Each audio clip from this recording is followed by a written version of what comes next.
सभी को नमस्कार। मैं सर्वेश कुमार अपने YouTube channel major classes by SK sir में आप सभी का स्वागत करता हूं। आशा करता हूं कि आप सभी लोग चैनल को सब्सक्राइब जरूर करेंगे, लाइक करेंगे और शेयर करेंगे। चलिए आज हम शुरू करने वाले हैं classification and character of amphibia. Amphibia के बारे में आज हम लोग पढ़ेंगे कि एम्फीबिया का क्लासिफिकेशंस क्या होता है और एम्फीबिया का कैरेक्टर्स क्या होता है। एम्फीबिया मतलब होता क्या है, जानेंगे हम कि एम्फीबिया वर्ड्स जो है वो क्या चीज़ है। एम्फीबिया मतलब क्या होता है। एम्फी मतलब होता है बोथ, एम्फी मतलब बोथ होता है और बिया मतलब लाइफ होता है। बोथ मतलब दोनों जगह लाइफ, दोनों जगह का मतलब एम्फीबिया एक ऐसा क्लास है, इस एम्फीबिया में जो भी एनिमल्स पाए जाते हैं वो दो तरीके की लाइफ को जीते हैं। पहली लाइफ क्या हो जाएगी इसमें कि वो टेरेस्ट्रियल होंगे और दूसरा वो एक्वेटिक होंगे। टेरेस्ट्रियल लाइफ और एक्वेटिक लाइफ। टेरेस्ट्रियल लाइफ का मतलब क्या होता है कि ऐसे एनिमल्स जो स्थल पे रहते हों, और एक्वेटिक का मतलब ऐसे एनिमल्स जो पानी में रहते हो। तो एम्फीबिया एक ऐसा क्लास होता है जो दो तरीके की लाइफ को जीता है, दो तरीके का जीवन को जीता है, जिसे हम बोथ लाइफ कहते हैं। ये एम्फीबिया क्लास के जितने भी एनिमल्स होंगे वो स्थल पे भी रहते हैं और पानी में भी रहेंगे, इसलिए हम इसको एम्फीबिया नाम दिए हैं। ऐसा करेक्टर एम्फीबिया के पास है कि वो एनिमल्स जमीन पे भी रह सकता है और वो पानी में भी रह सकता है। चलिए क्लासिफिकेशंस की बात करते हैं। तो क्लासिफिकेशंस जो एम्फीबिया का क्लासिफिकेशंस है वो दो सुपर क्लास में डिवाइड होता है। कितने क्लास होगा? दो सुपर क्लास में वो डिवाइड होगा। तो यहाँ आप लिख सकते हैं कि दो super class, two super class में वो डिवाइड है। इसमें पहला है स्टीगोसिफेलिया।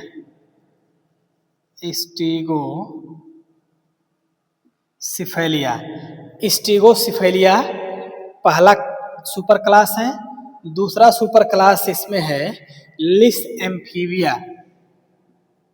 लिस एम्फीबिया, लिस एम्फीबिया। इसको हम जो स्टीगोसिफेलिया है, स्टीगोसिफेलिया ऐसा क्लास होता है, ये स्टीगोसिफेलिया एक्जिंक्ट होता है। एक्जिंक्ट होता है। एक्जिंक्ट का मतलब ये होगा कि ये विलुप्त हो गए हैं। इसमें जो एनिमल्स होंगे वो क्या हो चुके हैं? वो विलुप्त हो चुके हैं। और जो इसमें एनिमल्स होंगे ये अभी भी लिविंग फॉर्म में हैं, अभी भी ये लिविंग फॉर्म में प्रेजेंट है। तो इसमें दो सुपर क्लास में एक स्टीगोसिफेलिया और दूसरा लिस एम्फीबिया, दोनों में अंतर क्या हुआ कि जो स्टीगोसिफेलिया है ये एक्जिंक्ट होते हैं या विलुप्त हो चुके हैं, और जो लिस एम्फीबिया है वो लिविंग फॉर्म में अभी भी प्रेजेंट है। जो आपका जो स्टीगोसिफेलिया सुपर क्लास है, इसमें जो एनिमल्स रहा होगा उस टाइम, जैसे आप इसमें लिख सकते हैं कि ऑल एक्जिंक्ट, इसमें जितने भी एनिमल्स थे वो ऑलरेडी विलुप्त हो चुके हैं। मतलब इस टाइम स्टीगोसिफेलिया का कोई भी मेंबर इस पृथ्वी पर नहीं है, इस लैंड्स पर नहीं है, क्योंकि ये ऐसे एनिमल्स थे जो इस टाइम क्या हो गए? विलुप्त हो गए। दूसरा होगा कि जो इनका लिम्ब होता है, लिम्ब होता था वो पेंटाडेक्टाइल होता था। पेंटाडेक्टाइल्स, ठीक है ना, पेंटाडेक्टाइल्स होते थे। इसके बाद इसका जो और करेक्टर था आपका कि इसे स्किन विथ स्केल्स बोनी, जो इसकी स्किन है वो स्केल्स, उस स्किन पे स्केल्स होते थे और स्केल्स के साथ साथ बोनी प्लेट्स भी होती थी। बोनी प्लेट्स, ये करेक्टर्स इसका था। दिखते कैसे थे? स्टीगोसिफेलिया अगर एग्जिस्ट हुआ तो किसी तरीके से दिख रहा होगा। तो इसमें जो होगा कि these are crocodile structure, these are crocodile, या आप बोल सकते हैं कि सैलामेंडर लाइक एम्फीबियंस, सैलामेंडर मेंढर लाइक एम्फीबियंस, मतलब कि विलुप्त तो हो चुके हैं लेकिन वो दिखते कैसे थे कि वो या तो क्रोकोडाइल की तरह दिखते थे या फिर उसी में एक एनिमल्स आता सैलामेंडर की तरह वो दिखते थे। ऐसे एम्फीबिया थे जो सैलामेंडर की तरह दिखते थे। जो स्टिगोसेफेलिया क्लास आपका है, स्टिगोसेफेलिया में जब भी हम बात करेंगे तो अब यहाँ पर आप देख लीजिए क्रोकोडाइल का स्ट्रक्चर कि इसमें जो भी एनिमल्स होते थे वो क्रोकोडाइल की तरह दिखते थे। इसके बाद सैलामेंडर लाइक स्ट्रक्चर एम्फीबियंस उसमें दिखते थे, लेकिन जो स्कल्स जो इसकी थी वो रूफ थी, जो स्कल पाई जाती थी वो रूफ्ड थी। ठीक, और इसमें जो टीथ इनलार्ज हुए थे, जो टीथ है, टीथ कैसा था, इनलार्ज। टीथ कैसा था, टीथ यहाँ पे जो टीथ है वो टीथ कैसा था, इनलार्ज था, बहुत लंबा टीथ था। ग्रेटली फोल्डेड डेंटाइन्स इन बोथ जा, जो दोनों जो डेंटाइन्स इसका है वो बोथ जार्स फोल्डिंग थे, मतलब वो आसानी से मुड़ जाता था। लेकिन ये तो इस कैरेक्टर थोड़ा सा हो गया स्टिगोसिफेलिया का। स्टिगोसिफेलिया के बाद हम बात करेंगे लिस एम्फीबिया का। लिस एम्फीबिया को हम मॉडर्न लिविंग बोलते हैं, मॉडर्न लिविंग भी हम बोलते हैं लिस एम्फीबिया को। मॉडर्न लिविंग हम क्यों बोलते हैं उसको, क्योंकि जो उसकी बॉडी है, उसका स्केलेटन्स है, या बोल सकते हैं कि जो टीथ है, ठीक ना, कि जैसे लेकिंग्स बॉडी डर्मल स्केलेटन होगा इसमें, टीथ स्मॉल एंड सिंपल्स होती है इसमें। टीथ कैसा होगा, स्मॉल होगा, सिंपल होगा। ठीक, ये चीजें थी। अब इसमें क्या हुआ कि जब एग्जिट हो गया तो हम क्या करेंगे, इसको यहाँ से हटा देंगे। आप इसकी शॉट ले सकते हैं। इसके बाद हम इसको यहाँ से मिटा देंगे क्योंकि हमको इसकी जरूरत नहीं है। जो भी सब क्लास इस पृथ्वी पर प्रेजेंट है या जो हमको पढ़ना है वो है आपका लिस एम्फीबिया। अब लिस एम्फीबिया में क्या करना कि लिस एम्फीबिया में 3 ऑर्डर होते हैं। लिस एम्फीबिया में 3 ऑर्डर्स हैं, यहाँ पे हम यहाँ पे लिख सकते हैं आप 3 ऑर्डर। 3 ऑर्डर यहाँ पे है, तो 3 ऑर्डर्स में हम पहला ऑर्डर लिख लेंगे जिम्नोफियोना। पहला जो ऑर्डर है वो जिम्नोफियोना। जो दूसरा ऑर्डर है यूरोडेला, यूरोडेला। और जो तीसरा ऑर्डर आपका है वो है सेलेंटिया, सेलेंटिया। ये 3 ऑर्डर आपको जो दूसरा सुपर क्लास है लिस एम्फीबिया में वो आपको पढ़ना है। हम इसको एक और नाम से लिख सकते हैं कॉर्डेटा, कॉर्डेटा इसको बोल सकते हैं, और इसको हम ए न्यूरा बोल सकते हैं। ठीक, तो ये जो 3 ऑर्डर हैं ये 3 ऑर्डर किसके हैं, लिस एम्फीबिया के।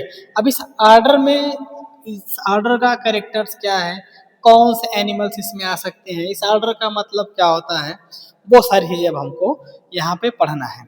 अब जैसे इसमें क्या हुआ कि लिम्बलेस पहला होगा इसमें कि लिम्बलेस होंगे, जो भी एनिमल्स होगा वो लिम्बलेस होगा। ब्लाइंड होगा, दिखेगा नहीं, उसको अंधा होगा। इलांगेटेड, इलांगेटेड वार्म लाइक होगा, ये इलांगेटेड वार्म लाइक हो जाएगा। ठीक, बरोइंग लाइक स्ट्रक्चर होगा इसके पास, या आप बोल सकते हैं कि बरोइंग होगा, गुफा में रहेगा ये बिल बनाकर। डर्मल स्केल्स इसमें प्रेजेंट होगी, डर्मल स्केल्स प्रेजेंट होगी। डर्मल स्केल्स के साथ साथ एम्बेडेड इन स्किन्स होगा इसमें, एम्बेडेड इन स्किन। ये कैरेक्टर्स होते हैं आपके जिम्नो फियोना के। इसके बाद इसमें और आपको पढ़ना है कि जो मेल होता है, इसमें का जो मेल होगा वो मेल कैसा होगा? प्रोट्रूसिबल। प्रोट्रूसिबल का मतलब होता है ऊपर की तरफ उभार, मतलब कि जो इसका सेक्स आर्गन होगा वो दिखेगा हमको, उसी को हम बोलते हैं प्रोस्ट्रूबल। इसके बाद जो इसमें एग्जाम्पल्स होगा, जो इसमें एग्जाम्पल्स यहाँ पे लिख दे रहे हैं, जो इसमें एग्जाम्पल्स होगा, इसमें जो एग्जाम्पल्स आपका होगा वो है इक्थियोफिस,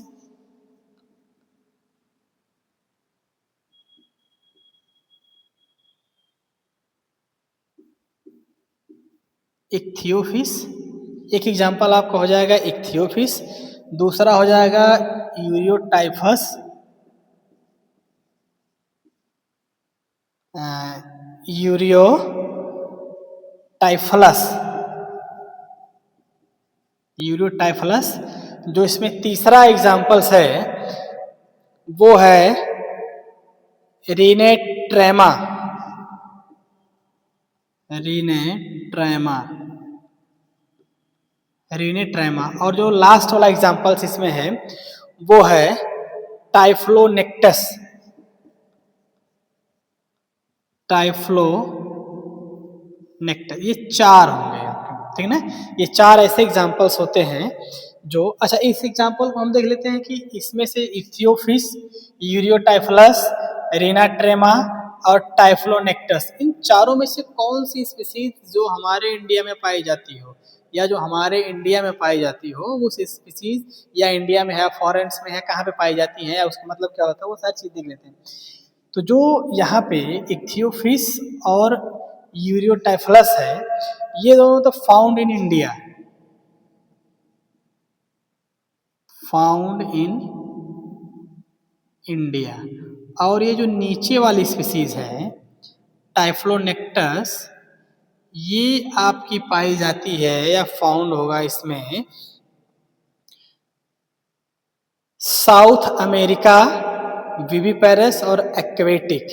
हम लिख सकते हैं कि ये पाया जाएगा आपका साउथ अमेरिका, विविपेरस होगा और कैसा होगा? एक्वेटिक होगा। ये तो कहानी हो गई कि इसकी जिम्नोफियोना की। इसके बाद दूसरे नंबर पे आता है आपका यूरोडेला। यूरो का मतलब होता है टेल, डेला का मतलब लाइक स्ट्रक्चर। तो जो टेल लाइक स्ट्रक्चर होगा या कॉर्डेटा, कॉर्डल का मतलब होता है कि टेल लाइक स्ट्रक्चर।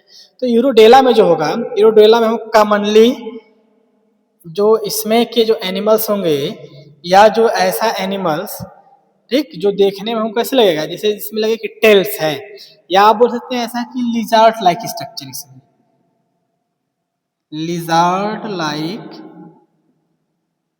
स्ट्रक्चर, छिपकली की तरह। कैसा स्ट्रक्चर हो गया यहाँ पे? छिपकली की तरह स्ट्रक्चर हो, और उस स्ट्रक्चर को हम क्या बोलेंगे? Lizard like structure. क्योंकि उसमें क्या है, यूरो का मतलब टेल होता है, डेला का मतलब स्ट्रक्चर हो जाएगा। तो जिसमें टेल लाइक स्ट्रक्चर प्रेजेंट होगा उसको हम क्या बोलेंगे? यूरोडेला बोलेंगे। यूरोडेला में आ जाएगा कैरेक्टर आपका लिजार्ड लाइक स्ट्रक्चर।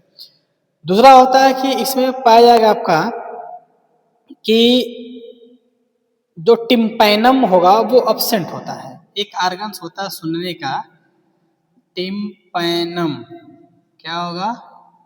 अब्सेंट होगा। टिम्पैनम क्या होगा? अब्सेंट होता है। टिम्पैनम एक सुनने का आर्गन्स होता है जो एम्फीबिया में प्रेजेंट होगा, एम्फीबिया में यूरोडेला के ऑर्डर में, तो उसमें क्या होगा कि ये अब्सेंट होता है। इसके बाद हम पढ़ेंगे कि गिल्स परमानेंट होते हैं इसमें। जो गिल्स होगा वो गिल्स कैसा होगा? गिल्स परमानेंट होगा, मतलब हमेशा के लिए गिल्स प्रेजेंट होगा। क्योंकि देखते हैं कि जो एम्फीबिया इसमें का जो एनिमल्स होगा, पूरे एम्फीबिया में आप नहीं बोल सकते कि गिल्स परमानेंट होगा। अभी इसमें जब हम पढ़ेंगे इसमें गिल्स एब्सेंट हो जाएगा, ठीक है ना, लेकिन इसमें गिल्स प्रेजेंट होगा पूरी लाइफ तक। इसके बाद हम लोग बात करेंगे कि जो मेल्स विदाउट कपुलेटरी आर्गन्स होगा, इसमें मेल्स विदाउट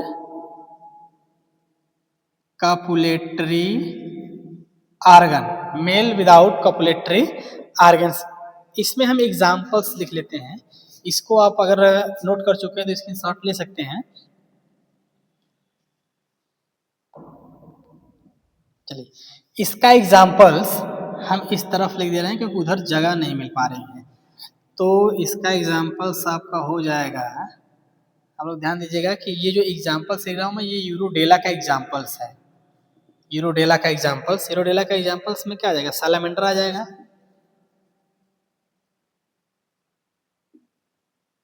सैलामेंडर आ जाएगा आपका, ट्राइटूरस,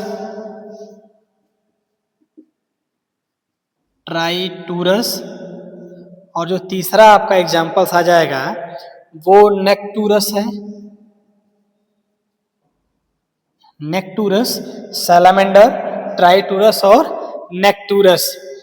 इसके बाद इसी में एक और आता है जिसे हम बोलते हैं एम्बिस्टोमा, एम्बिस्टोमा बोलते हैं। एम्बिस्टोमा, एम्बिस्टोमा का जो कैरेक्टर्स होता है, इस एम्बिस्टोमा को हम टाइगर सैलामेंडर भी बोलते हैं। टाइगर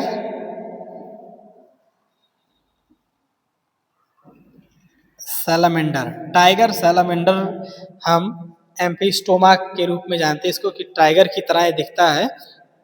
अब इसमें क्या होगा कि जो ये फॉर्म्ड जो एम्फीस्टोमा होता है, ये पाया जाएगा आपका यूएसए में, यूएसए में पाया जाता है। और उसके बाद एक और कंट्री होती है इसी में, मैक्सिको। यूएसए के बाद आ जाएगा आपका मैक्सिको। ठीक, तो ये यूएसए और मैक्सिको में क्या पाया जाएगा, जो टाइगर सैलामेंडर्स होते हैं, इसी को हम एम्बिस्टोमा बोलते हैं। ये कहाँ पाए जाएंगे, आपके वहाँ। और इसमें क्या होता है कि जो लार्वा होगा, जो यहाँ लार्वा होगा वो इग्जो, जो आपका लार्वा होगा यहाँ पे, वो इग्जोलोटल, इग्जोलोटल लार्वा इसमें प्रेजेंट होता है। लार्वा के साथ साथ ये नियोटिनी शो करता है, नियोटिनी शो करता है। बाद में आपको नियोटिनी पे एक वीडियो बना के आपको समझा दिया जाएगा कि नियोटिनी क्या होता है। ठीक, ये दो ऑर्डर आपको समझ में आ गया, स्क्रीन शॉट ले सकते हैं।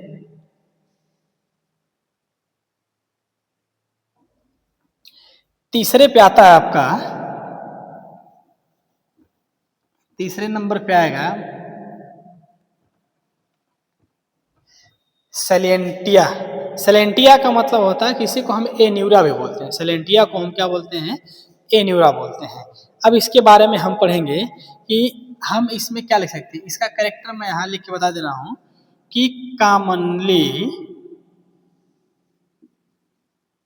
फ्रॉग, इसमें ऐसे एनिमल्स आएंगे जो देखने में लगेगा कि वो फ्रॉग है, मेंढक है। यहाँ से एम्फीबिया का एग्जैक्ट स्ट्रक्चर पता चलता है कि ये एम्फीबिया में दिखेंगे फ्रॉग। ठीक, तो एन्यूरा में जो कॉमनली स्ट्रक्चर देखने को मिलता है, वो क्या दिखेगा हमको, फ्रॉग देखने को मिल सकता है, टोड्स देखने को मिल सकते हैं, या टोड्स हम बोलते हैं। और इसमें क्या होगी, जो इसमें के एनिमल्स होंगे वो टेल लेस होंगे।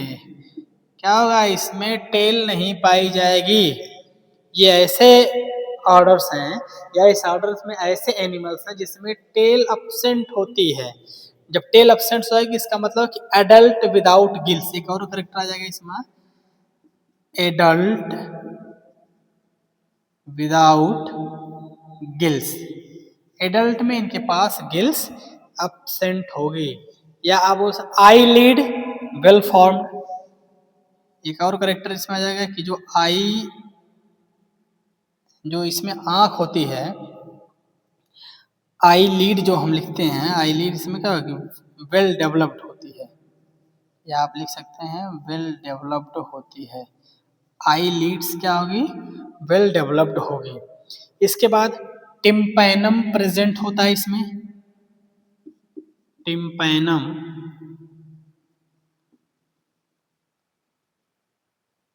टिम्पैनम प्रेजेंट होगा। टिम्पैनम में बता दिया कि सुनने का एक स्ट्रक्चर्स होता है जो फ्रॉग में, वो टिम्पैनम में इसमें क्या होगा, प्रेजेंट होगा। स्किन यहाँ पे लूजली होगी, जो स्किन है वो कैसी होगी, लूजली होगी। यूजली का मतलब बहुत स्मूथ हो गया यहाँ पे। ठीक, इसमें जो एग्जाम्पल्स है मैं यहाँ पे लिख दे रहा हूँ एग्जाम्पल्स, कि इसमें एग्जाम्पल्स का मतलब मेन जो आप देखते हैं frog, Rana tigrina, Rana tigrina जो नॉर्मल फ्रॉग आप देख रहे हैं, जो नॉर्मल मेढक होता है वो राना टिग्रीना हो जाएगा आपका। इसमें दूसरे नंबर पे आप लिख सकते हैं ब्यूफो। ब्यूफो एक मेंढक होता है, ब्यूफो। एलिटस होता है इसी में, एलिटस होगा। और इसी में होगा आपका राइकोफोरस, राइकोफोरस। ये इसके एग्जाम्पल है। राना टिग्रीना आपका जो नॉर्मल फ्रॉग आप हम लोग देखते हैं, ब्यूफो हो गया, एलिटस हो गया, इसको हम, और राइकोफोरस को हम ट्री फ्रॉग भी बोलते हैं, ठीक है ना। ब्यूफो हो गया, हाइला भी इसी में आता है, हाइला भी आ जाएगा। तो ये था आपका क्लासिफिकेशन ऑफ एम्फीबिया। एम्फीबिया का क्लासिफिकेशंस के बाद हम बात कर लेते हैं थोड़ा सा इसमें कि जो इसका करेक्टर्स है, एम्फीबिया का जो करेक्टर्स है हम उसके बारे में बात कर लेते हैं। तो जो एम्फीबिया का करेक्टर्स है, उस एम्फीबिया के करेक्टर्स में हम जब बात करेंगे तो कुछ पॉइंट हम वहाँ पे देख लेंगे। तो जैसे मैं बताया आपको कि एम्फीबिया का करेक्टर्स में हम क्या पढ़ सकते हैं, कि मैं पहले ही आपको बता दिया कि जो लाइफ इसकी है वो बोथ लाइफ होती है। बोथ लाइफ में आप जान गए कि टेरेस्ट्रियल भी हो सकता है, हो सकता नहीं, होता है, टेरेस्ट्रियल भी होता है और एक्वेटिक भी होता है। तो इसमें जो बोथ लाइफ है, ठीक, मतलब टेरेस्ट्रियल पे भी हो जाएगा ये और एक्वेटिक भी हो जाएगा, मतलब पानी में भी रहेगा और जल में भी रहेगा। इसमें आप एक सिंपल सा करेक्टर्स है कि इसमें टू लिम्ब होंगे। कितने होंगे? Two pair of limb, two pair of limb.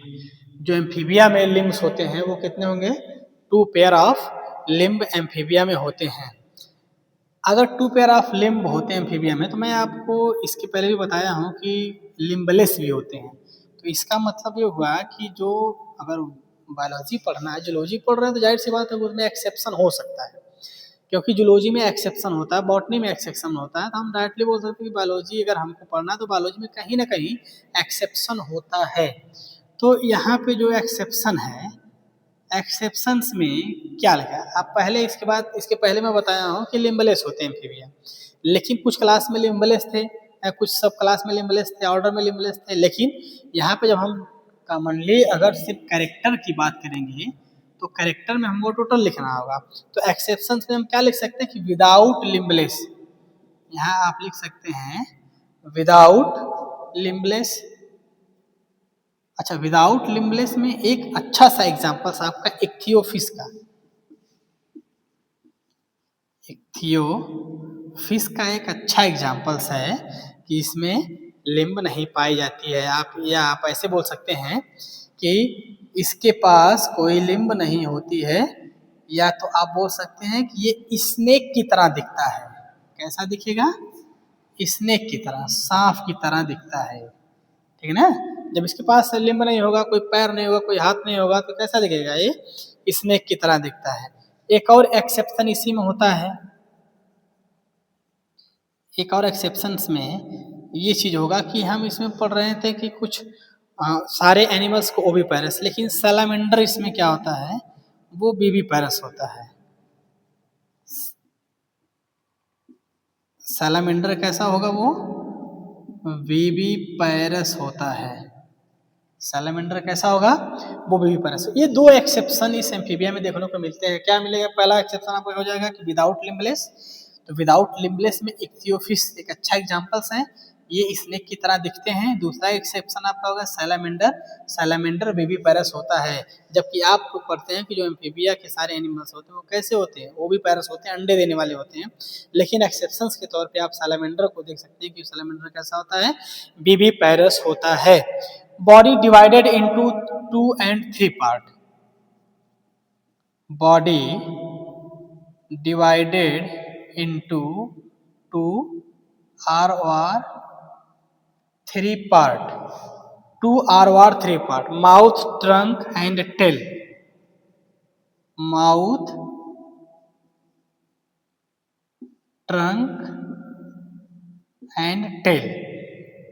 कुछ में टेल absent होती है और कुछ में माउथ और ट्रंक तक ही मिलता है, इसलिए लिखा गया कि दो या तो फिर तीन, दो या तीन पार्ट में वो डिवाइड होती है। अगला स्ट्रक्चर आपका कि जो सैलामेंडर है, सैलामेंडर इसीलिए यहाँ पे लिखा गया है ना दो या तो तीन पार्ट। इसका मतलब जो सैलामेंडर है, सैलामेंडर की बॉडी तीन पार्ट में डिवाइड होती है। माउथ भी होगा उसके पास, ट्रंक भी होगा और उसके पास टेल भी होती है। मॉइस्ट स्किन विदाउट स्केल, जो इसमें स्किन्स होती है वो मॉइस्ट होती है और विदाउट स्केल्स होती है, इसमें कोई भी स्केल्स नहीं पाई जाती है। विदाउट स्केल्स और मॉइस्ट स्किन यहाँ पे पाई जाती है। इसके बाद हम बात करेंगे कि जो एलिमेंट्री कैनाल, एलिमेंट्री कैनाल और यूरिनरी एंड रिप्रोडक्टिव ट्रैक्ट्स, ये तीनों खुलते हैं कहाँ पे? क्लोएका में। इस चीज को हम मिटा दे रहे हैं यहाँ से, आप स्क्रीनशॉट ले सकते हैं। इसमें जो नेक्स्ट कैरेक्टर है कि पहली चीज तो एलिमेंट्री कैनाल,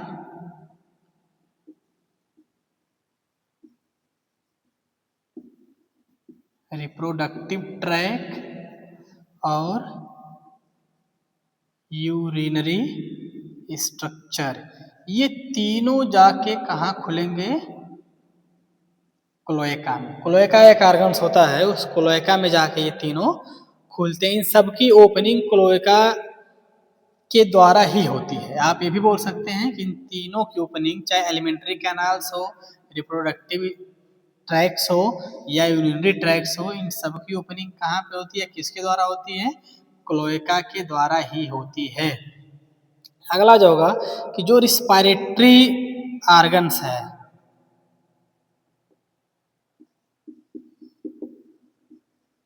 रिस्पायरेटरी ऑर्गन्स में जो हार्ट होगा, हार्ट 3 चैम्बर्ड होता है। हार्ट में 3 चैम्बर्ड। अब 3 चैम्बर्ड में आपका 2 एट्रियल होता है और एक वेंट्रिकल्स होता है। सपोज करिए कि हार्ट है, हार्ट में ये 2 एट्रियल हो जाएंगे और एक वेंट्रिकल्स हो जाता है, तो 3 चैम्बर हो गया, 1 2 3, 3 चैम्बर हो जाएगा। तो एक एट्रियल में डीऑक्सीजनेटेड ब्लड होगा, डीऑक्सीजनेटेड ब्लड, दूसरे की तरफ आ रहा है ऑक्सीजनेटेड ब्लड। जब ये डीऑक्सीजनेटेड ऑक्सीजनेटेड ब्लड आएंगे वेंट्रिकल्स में, तो यहाँ पे हम इसको बोलेंगे मिक्स्ड ब्लड। मिक्स्ड ब्लड हो जाएगा ये, क्योंकि जब दोनों आपस में आके मिलेंगे तो वो मिक्स्ड ब्लड हो जाएगा। जब मिक्स्ड हो जाएगा तो इसकी एनर्जी क्या हो जाएगी? लो हो जाएगी। तो हम लिख सकते हैं लो एनर्जी, और लो एनर्जी का मतलब यहाँ हम लिख सकते हैं low energy means cold blooded. ठीक, इसको हम क्या बोल सकते हैं? कोल्ड ब्लडेड हम इसको बोल सकते हैं। इसके बाद ईयर प्रेजेंट इन टिम्पैनम, इसमें आपको इसके पहले भी बताया कि जो ईयर होगा क्या होगा? प्रेजेंट होगा, और उस ईयर में क्या पाया गया? टिम्पैनम। मैं बता दिया कार्य से होता है सुनने का, टिम्पैनम प्रेजेंट होगा वहाँ पे। इसके बाद कोल्ड ब्लडेड एनिमल्स होंगे। जब यहाँ पे बिहेवियर चेंज हो गया तो मैं आपको पहले बता दिया कोल्ड ब्लडेड होंगे। आप यहाँ लिख सकते हैं कि कोल्ड